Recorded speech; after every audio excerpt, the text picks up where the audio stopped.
Ayan. Ang may-ari ng PFP at ang inggit. Isang araw, pumasok si Richie sa school na masayang masaya. At si Jasper ay katatapos siyang sumuka. Si Richie ay kanya ng PFP. Nainggit si Jasper, nanood! Wala daw kaming utang na loob. Nakikialam pa po siya sa PFP. Sa awa-awang niya lang, nainggit. Hindi na siya makapagsalita.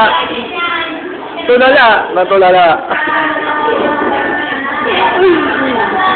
Kala mo, makakasama mo ako, ha? Hindi, no? Kawawang bata, inggit.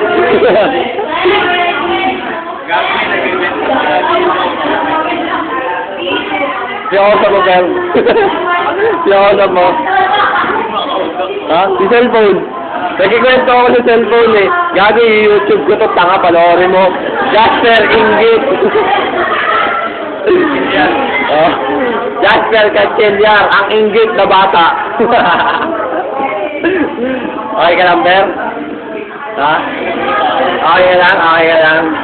Okay ka lang, Ber? Okay ka lang, Ber? Okay lang ako.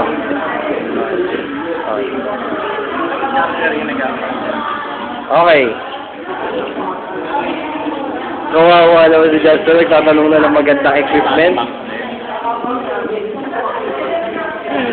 Inggit. Laki ng bawas. Inggit.